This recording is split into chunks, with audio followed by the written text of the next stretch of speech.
तो स्टूडेंट्स आ गए एक और वीडियो लेकर आपके लिए। ये है क्लास 10th के लिए इंपॉर्टेंट मल्टीपल चॉइस क्वेश्चंस हम लोग लेकर आए हैं। और यहाँ पर ये क्वेश्चंस ऐसे हैं कि इसमें इजी क्वेश्चंस भी हैं, टफ क्वेश्चन भी हैं। और ये सीरीज़ ऑफ क्वेश्चंस, यहाँ पर सीरीज़ ऑफ वीडियोस हम लोग बनाएंगे इस पर। तो आप लोग बने रहिएगा, सारी वीडियोस देखिएगा। ये इसका पार्ट 1 है। चलिए अब जल्दी से हम लोग वीडियो अपना स्टार्ट करते हैं। तो let us have a look on the first question. तो फर्स्ट क्वेश्चन कहता है कि देखिए द HCF ऑफ 306 एंड 657, दो नंबर दे रखे हैं, इनका HCF निकालना है। दोनों तरीके से क्वेश्चन हो सकता है। आप एलिमिनेशन चाहें तो वो भी कर सकते हो, और आप चाहें लॉन्ग डिवीजन उससे कर लीजिए। तो 3 to the 6, तो 2 से डिवाइड करें, 2 से मल्टीप्लाई करें, तो ये बन जाएगा 612, माइनस करें 5, और इधर आ जाएगा 4, और यहाँ पर आ जाएगा 0। अब देखिए 45 से 306 को डिवाइड करते हैं, तो ये आ जाएगा 4 6 24, 4 7 28, 7 से ज़्यादा लग रहा है तो 6 है, 6 5 30 एंड 6 4 24, तो ये 24 और 3 27 बन जाएगा। तो दिस इज 27, माइनस करिएगा 6 दिस 45। अब तो मुझे समझ आ रहा है कि आंसर हमारा इसका 9 होने वाला है, क्योंकि 9 से ये डिवाइड हो जाएगा। तो HCF would be 9। Next second question है the HCF of 2 number is 12, इनका प्रोडक्ट है ये। अब ये देखिए हम छोटी क्लासेस से पढ़ रहे हैं एक फॉर्मूला कि HCF इंटू LCM, दो नंबर के HCF और LCM को अगर हम मल्टीप्लाई करते हैं तो वो दोनों के प्रोडक्ट के बराबर होता है। यानी 12 को अगर हम LCM से मल्टीप्लाई करें तो जो आएगा वो 1896 आएगा।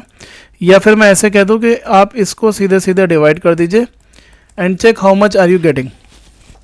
देखिए जब हम डिवाइड करेंगे तो 12 1 ज़ा 12, 6 बचेगा यहाँ से, 6 9 69, 12 5 ज़ा 60, 9 बचेगा, 12 8 ज़ा 96। तो 158 इसका आंसर मुझे समझ आ रहा है।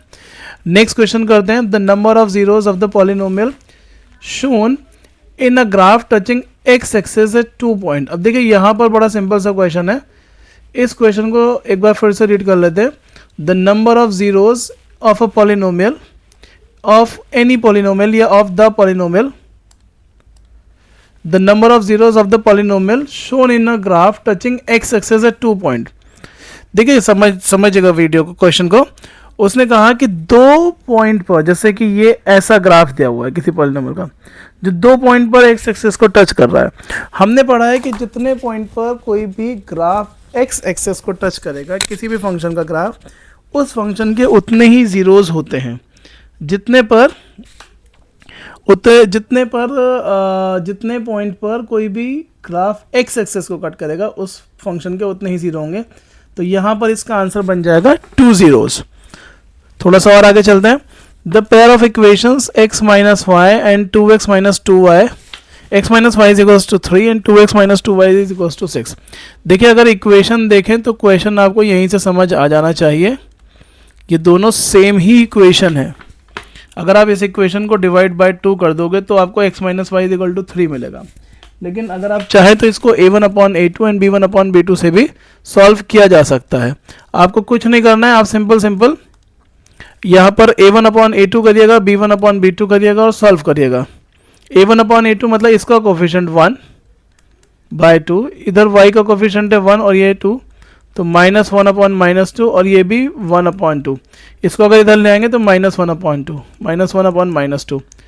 तीनों इक्वल दिख रहे हैं। जब भी तीनों इक्वल होंगे तो यानी ये इनफाइनाइटली मेनी सॉल्यूशंस की कंडीशन बन रही है। तो this is the answer for this question. Next question है इफ 2 ट्रायंगल्स आर सिमिलर। देखिए अगर दो ट्रायंगल सिमिलर हैं तो क्या होता है, the ratio of their areas.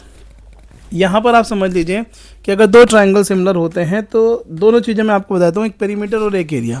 अगर दो ट्रायंगल सिमिलर हैं तो उनका जो पेरीमीटर है, उनका जो रेशियो है वो उनके साइड्स के रेशियो के बराबर होता है, और जो एरिया है, जो एरिया का रेशियो है वो साइड के स्क्वायर के रेशियो के बराबर होता है।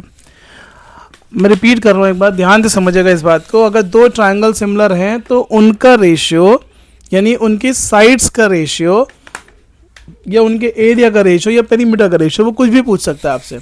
तो अगर दो ट्रायंगल सिमिलर हैं तो उनके पेरीमीटर का रेशियो उनकी साइड्स के रेशियो के इक्वल होगा।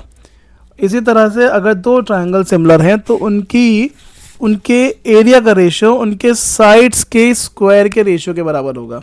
तो जैसे यहाँ उसने कहा square of the ratio of the corresponding side, so this should be the answer of this question C. C would be the answer. Next है tangent to a circle. Tangent क्या होता है? टेंजेंट देखिए ऐसे एक एक्सटर्नल लाइन जो किसी भी सर्कल को सिर्फ एक पॉइंट पर टच करे, और ये हमेशा परपेंडिकुलर, यहाँ पे जो पॉइंट ऑफ कांटेक्ट होता है इसके हमेशा परपेंडिकुलर होती है। यानी रेडियस से जब मैं एक लाइन ड्रॉ करूँगा टेंजेंट के लिए, या टेंजेंट से रेडियस को जो ज्वाइन करने वाली लाइन होती है ये हमेशा परपेंडिकुलर होती है at the point of contact. तो उसने कहा कि tangent to a circle is perpendicular to radius at the point of contact, yes. Parallel to radius नहीं, इक्वल टू रेडियस नहीं, नन ऑफ दिस भी नहीं। फर्स्ट ऑप्शन इसका सही है। और देखिए नेक्स्ट क्वेश्चन पे चलते हैं। नेक्स्ट क्वेश्चन देखने में बड़ा ही सिंपल लग रहा है। उसने हमसे सिर्फ इतना पूछा, द मीन ऑफ डेटा। आपको एक डेटा दे दिया और इसका मीन पूछा है, मीन बताइए इस डेटा का मीन 2468। अब आप सोचेंगे बड़ा आसान क्वेश्चन है, एक्चुअल में आसान क्वेश्चन है, लेकिन बोर्ड में आपको ऐसे क्वेश्चन से मिल जाते हैं। तो दोस्तों, साथियों, फ्रेंड्स, स्टूडेंट्स, इस चीज़ को देखकर ये नहीं सोचना कि आपको ऐसे क्वेश्चन देखकर ये लग रहा होगा कि मतलब कि ये वीडियो फालतू के नहीं है। मैंने आपको शुरू में बताया कि इसमें इजी क्वेश्चंस भी होंगे, टफ भी होंगे, और ऐसे अभी हम बहुत सारे क्वेश्चंस करने वाले हैं। तो थोड़ा सा आप पेशेंस रखिएगा और ऐसे क्वेश्चंस आएंगे तो बिल्कुल करिएगा। मीन निकालना है तो सीधे सीधे सबको प्लस करके जितने नंबर्स हैं उनसे डिवाइड कीजिए। मीन का फॉर्मूला यही होता है, डायरेक्ट मेथड हम लोग यूज़ कर रहे हैं। We will simplify, we will add them, जो जनरल 6, 7, 8 में पढ़ा है। तो आप प्लस करिएगा, 2 + 4 6, 6 + 6 12, 12 8 20, 20/4, तो मीन हो जाएगा इसका 5। नेक्स्ट क्वेश्चन में देखिए उसने कहा probability of getting an even number when a die is thrown. एक इवन नंबर की प्रोबेबिलिटी बतानी है जब एक डाई को हम थ्रो किया करते हैं।